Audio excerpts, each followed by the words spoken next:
જે આપણે જે નેક્સ્ટ ટોપિક જોઈશું એ છે સ્થળાંતરણ, એટલે આપણે કહીશું માઇગ્રેશન. બરાબર છે. તો સજીવોને સ્થળાંતરણ અથવા તો માઇગ્રેશન કરવાની જરૂર ક્યારે પડશે? બરાબર. તો આપણને ખબર છે કે આપણા જે આજુબાજુનું જે પર્યાવરણ છે તેની અંદર રહેતા જે સજીવો છે તેમાંથી કેટલાક સજીવો, બરાબર છે, કોઈ પર્ટિક્યુલર સિઝનની અંદર, એટલે કે કોઈ ચોક્કસ ઋતુની અંદર, બરાબર છે, પોતાનું જ્યાં નિવાસ સ્થાન છે, બરાબર છે, પોતાનું જે નિવાસ સ્થાન છે એ નિવાસ સ્થાન પાસે તણાવપૂર્ણ અથવા તો તણાવ અનુભવશે. બરાબર છે. અથવા તો કોઈ સજીવ, બરાબર, તણાવપૂર્ણ પોતાના નિવાસ સ્થાનમાં શું અનુભવશે? તણાવપૂર્ણ પરિસ્થિતિ અનુભવશે. તો એ પોતાના નિવાસ સ્થાનથી આપણે એવું કહીએ તો ચાલે કે ટેમ્પરરી, અથવા તો તમે એવું કહી શકાય કે હંગામી ધોરણે, અથવા તો તમે શું કહી શકાય? હંગામી ધોરણે. બરાબર છે. તો કોઈ પણ સજીવ, બરાબર, પોતાના નિવાસ સ્થાનની અંદર કોઈ તણાવપૂર્ણ પરિસ્થિતિની અંદર, બરાબર છે, પોતાના નિવાસ સ્થાનથી હંગામી ધોરણે અથવા તો ટેમ્પરરી શું કરી લેશે? સ્થળાંતરણ કરી લેશે. શું કરી લેશે? સ્થળાંતરિત થઈ જશે અથવા તો સ્થળાંતરિત થવું. બરાબર. તેને તમે શું કહી શકાય? સ્થળાંતરણ. પણ યાદ રાખજો કે સ્થળાંતર કર્યા પછી જ્યારે પોતાના મૂળ જે નિવાસ સ્થાન હતું, એટલે કે જ્યાં રહેતું હતું ત્યાં પાછી જ્યારે અનુકૂળ અહીંયા રહી ગયું કે જે હંગામી ધોરણે સ્થળાંતરિત કરશે, પરંતુ સ્થળાંતરિત ક્યાં કરશે? કે જ્યાં પોતાને અનુકૂળ પરિસ્થિતિ હોય, જ્યાં પોતાને અનુકૂળ પરિસ્થિતિ હોય તો એ અનુકૂળ પરિસ્થિતિ તરફ શું કરી લેશે? સ્થળાંતરિત કરશે. બરાબર છે. હવે આજે અનુકૂળ જે વિસ્તાર હતો કે જ્યાં તે શું કર્યું છે? કે જ્યાં તે હંગામી ધોરણે શું કરેલું હતું? સ્થળાંતર કરેલું હતું. બરાબર છે. હવે એનો જે મેઇન જે પ્લેસ હતો કે જ્યાં તણાવપૂર્ણ પરિસ્થિતિ સર્જાયેલી હતી કોઈ પર્ટિક્યુલર સિઝનની અંદર, હવે સમજી લો કે ત્યાં હવે તણાવપૂર્ણ જે પરિસ્થિતિ છે એ શું થઈ જશે? સમાપ્ત થઈ જશે. બરાબર. ત્યાં પોતાની તણાવપૂર્ણ પરિસ્થિતિ શું થઈ જશે? સમાપ્ત થઈ જશે. અથવા તો એવું કહી શકાય તો ચાલે કે તણાવપૂર્ણ પરિસ્થિતિ વીતી જશે.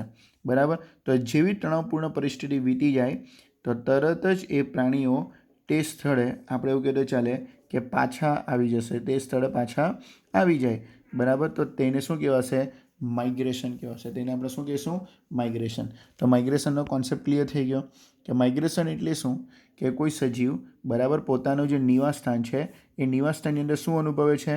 તણાવપૂર્ણ. એટલે તણાવની અંદર તમે એવું પણ લઈ શકો કે ટેમ્પરેચર વધી જવું, બરાબર છે, અથવા તો ખોરાકની અછત થવી. તો આ બધી પરિસ્થિતિને આપણે સ્ટ્રેસફુલ કન્ડિશન બોલી શકીએ. તો આ સ્ટ્રેસફુલ કન્ડિશનની અંદર એ ટેમ્પરરી શું કરશે?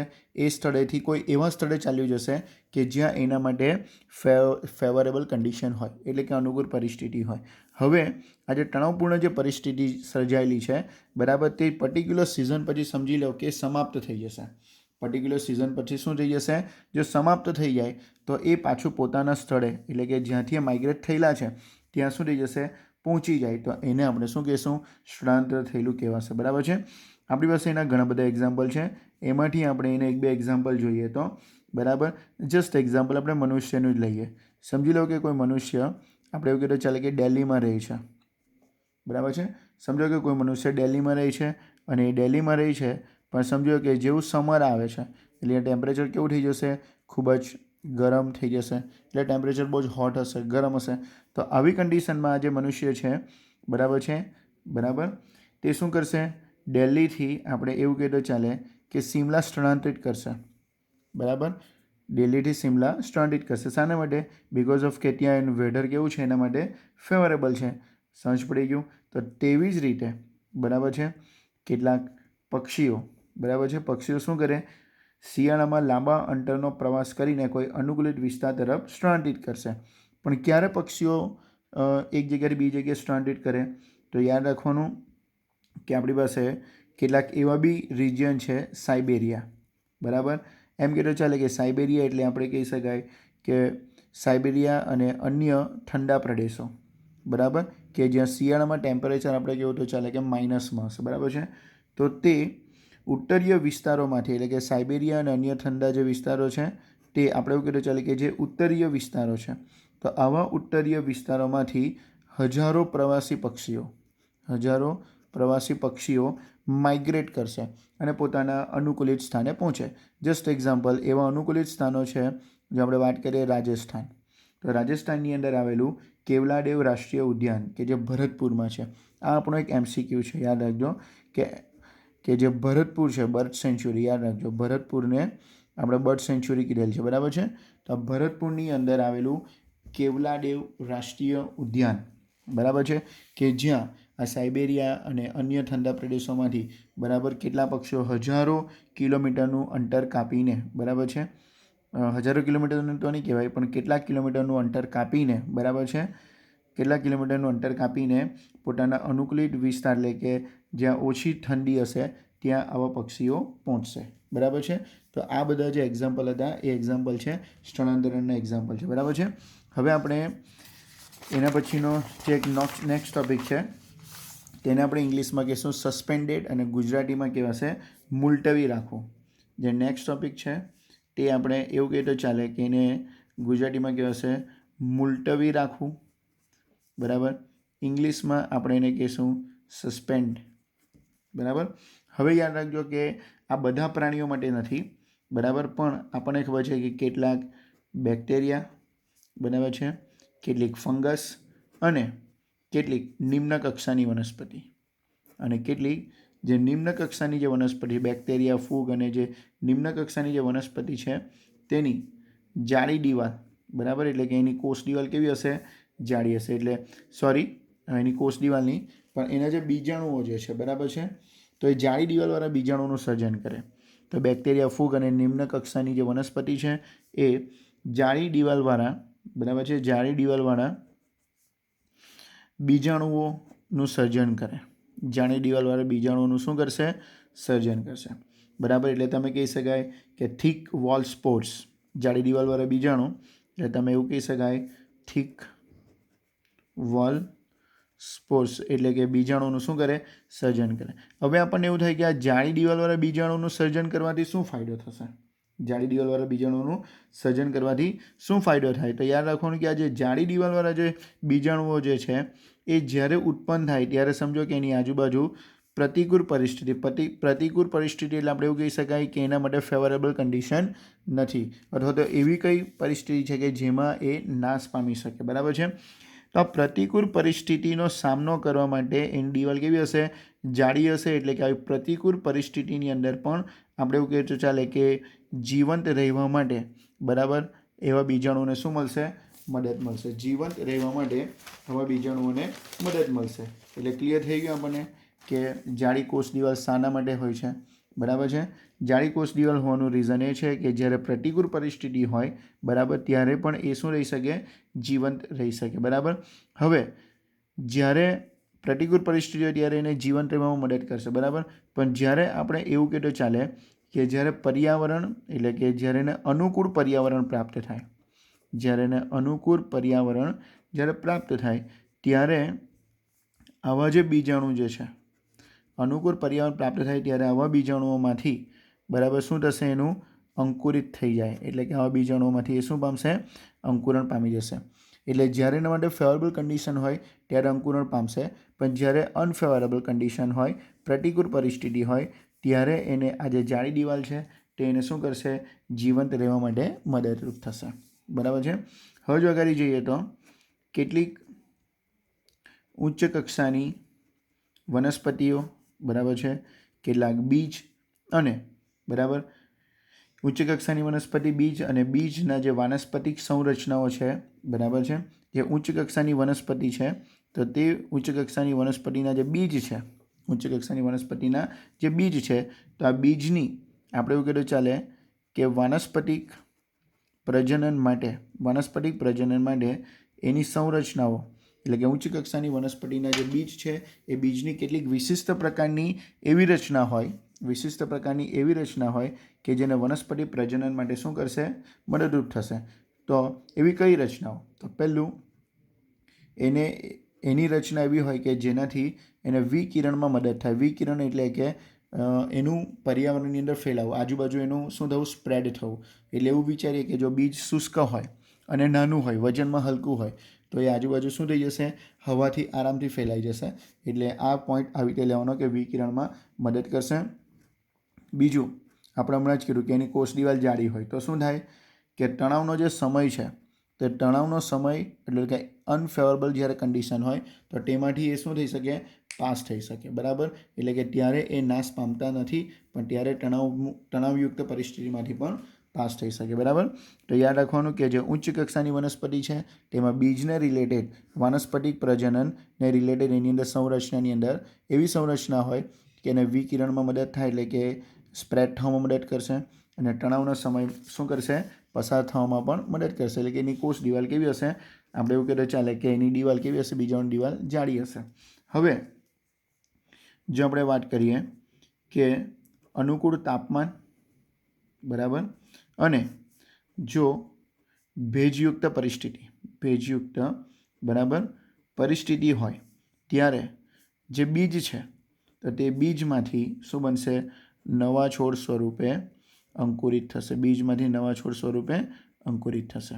એટલે આપણે હમણાં જ કીધું તે, બરાબર, કે કેટલીક એવી સંરચના બી છે કે જે એને શું કરશે, પર્યાવરણમાં ટકી રહેવા માટે મદદ કરશે. પણ જ્યારે વાતાવરણમાં અનુકૂળ તાપમાન હોય અને જ્યારે ભેજયુક્ત પરિસ્થિતિ સંકળાય, જ્યારે ભેજયુક્ત પરિસ્થિતિનું નિર્માણ થાય ત્યારે એ બીજમાંથી નવા છોડનું શું થાય, અંકુરિત થાય. હવે આપણે યાદ રાખવાનું છે કે જ્યારે બીજ, બરાબર, પ્રતિકૂળ અવસ્થામાં હોય ત્યારે, જ્યારે બીજ પોતાની પ્રતિકૂળ અવસ્થામાં હોય કે જ્યારે અંકુરણ કરતું નથી ત્યારે એ શું કરશે, સુષુપ્ત અવસ્થામાં પડી રહેશે.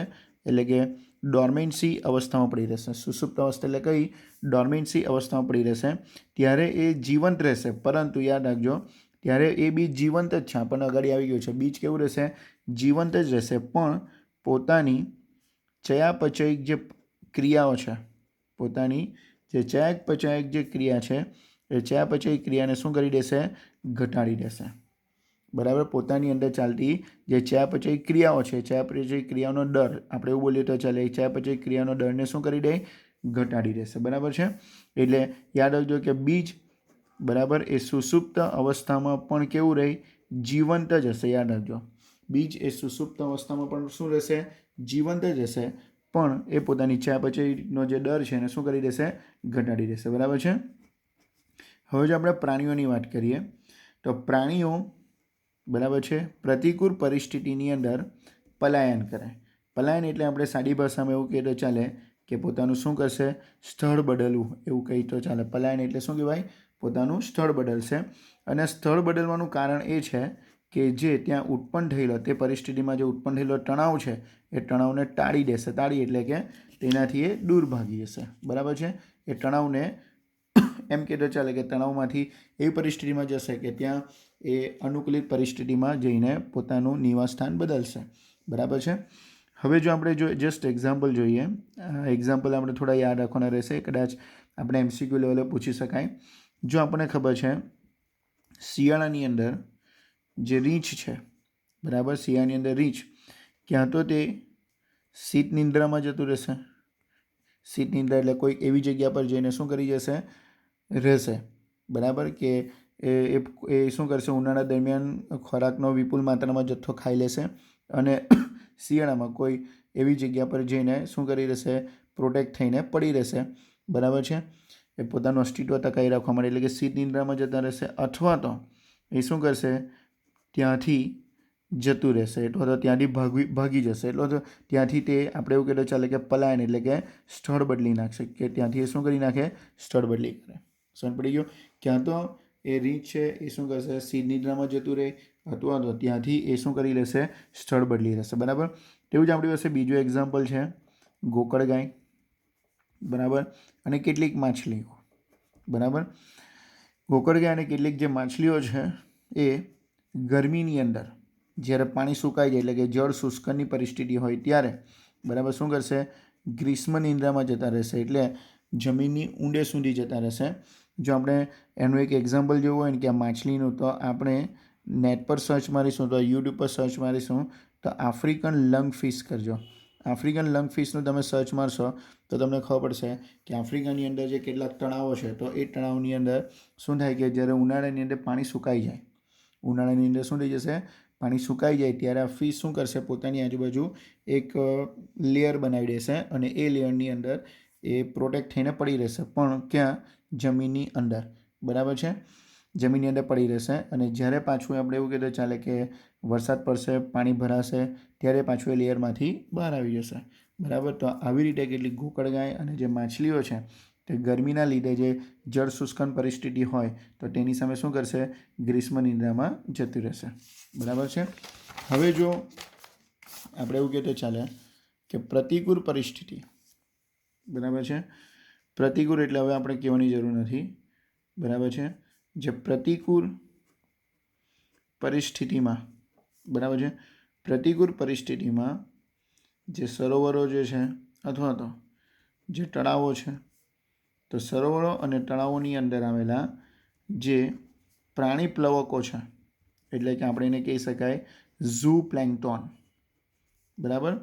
તો પ્રતિકૂળ પરિસ્થિતિની અંદર સરોવર અને તળાવની અંદર આવેલા જે ઝૂ પ્લેન્કટોન છે એ શું કરશે? સુષુપ્ત અવસ્થા ધારણ કરી લે. એ શું કરી લેશે? સુષુપ્ત અવસ્થા ધારણ કરી લેશે. બરાબર છે. આ સુષુપ્ત અવસ્થા એ શું દર્શાવે છે? તો આપણે એવું કહી શકાય તો ચાલે કે નિલંબિત વિકાસની એક અવસ્થા. નિલંબિત વિકાસની એક અવસ્થા. આનો મતલબ શું થાય? કે જીવનની અંદર અથવા તો આપણે એવું કહી શકાય કે જીવનની અંદર એક એવો સમયગાળો, બરાબર, એક એવો સમયગાળો કે જે સમય દરમિયાન એ પોતાની અંદર ચયાપચયની ક્રિયાનો દરને શું કરી નાખશે? ઘટાડી નાખશે. બરાબર. પરંતુ યાદ રાખજો કે એ અમુક સમય માટે, બરાબર, અમુક સમય માટે જ. બરાબર. અને જ્યારે પાછી પોતાની અનુકૂળ પરિસ્થિતિ પ્રાપ્ત થાય, જ્યારે પોતાની પાછી અનુકૂળ પરિસ્થિતિ પ્રાપ્ત થાય ત્યારે એ શું કરશે? ત્યારે એ શું કરશે? વૃદ્ધિ કરશે. ત્યારે એ શું કરશે? વૃદ્ધિ કરશે. બરાબર છે. એટલે ક્લિયર થઈ ગયું કે પ્રતિકૂળ પરિસ્થિતિની અંદર જે સરોવર છે, તળાવો છે, તો એની અંદર આવેલા જે પાણી પ્લવકો એટલે કે ઝૂ પ્લેન્કટોન જે છે એ પોતાની સુષુપ્ત અવસ્થાને ધારણ કરી લેશે. બરાબર છે. આ જે સુષુપ્ત અવસ્થા છે એ એક પ્રકારની નિલંબિત વિકાસની એક અવસ્થા. નિલંબિત એટલે કે થોડા સમય માટે આપણે એમ કહેતો ચાલે કે સુષુપ્ત અવસ્થામાં અથવા થોડા સમય માટે આપણી જે ચયાપચયની જે ક્રિયા છે તેને શું કરી દેવું? થોડા સમય માટે એનો ડરને ઘટાડી નાખવો.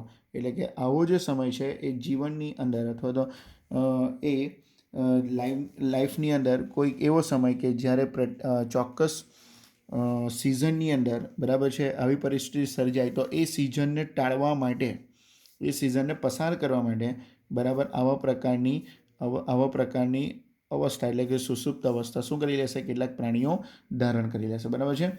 હવે આપણે આના પછીનો એક નવો ટોપિક છે 13.1.3 અનુકૂલન અથવા તો એડેપ્ટેશન.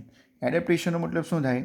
કે પર્યાવરણની અંદર જ્યારે કોઈ પણ કઠિન પરિસ્થિતિઓ એટલે કે આપણે ઇંગ્લિશમાં કહીએ તો ક્રિટિકલ સિચ્યુએશન આવી જાય તો એ ક્રિટિકલ સિચ્યુએશનમાંથી બહાર નીકળવા માટે જે સજીવો જે છે એ જુદા જુદા પ્રકારના ઓપ્શન્સને શું કરશે? વિચારશે. બરાબર. જુદા જુદા પ્રકારના ઓપ્શન્સને વિચારશે. બરાબર.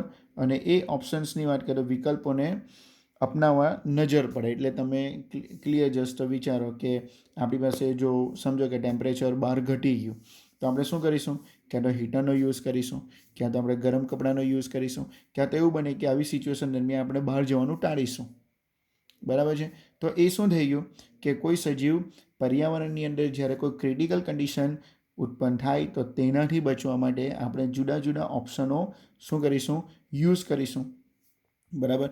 તો કેટલાક સજીવોની અંદર આવા ક્રિટિકલ કન્ડિશનની અંદર પોતાના ચોક્કસ દેહધાર્મિક વ્યવસ્થા એટલે કે આપણી બોડીમાં આપણે કહીએ ને કે બહાર ટેમ્પરેચર વધી જાય કે ઘટી જાય તો બી આપણા બોડીની અંદર દેહધાર્મિક અવસ્થા, બરાબર છે, ચોક્કસ દેહધાર્મિક અવસ્થા છે કે આપણે 37 ડિગ્રીનું ટેમ્પરેચર, બરાબર છે, રાખવા માટે કેવા છે?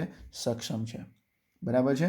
તો કેટલાક સજીવો ચોક્કસ દેહધાર્મિક અવસ્થાની પ્રતિક્રિયા આપવા માટે શું છે? સક્ષમ. એટલે આ સસ્તન પ્રાણીઓ, બરાબર, આપણી બોડીની બહાર ટેમ્પરેચર વધે અથવા તો ઘટે તો પણ આપણું જે દેહધાર્મિક વ્યવસ્થા જે છે એ પ્રતિક્રિયા આપવા માટે કેવું છે? સક્ષમ છે. તો આપણે નેક્સ્ટ લેક્ચરની અંદર અનુકૂલનો જોઈશું. બરાબર છે.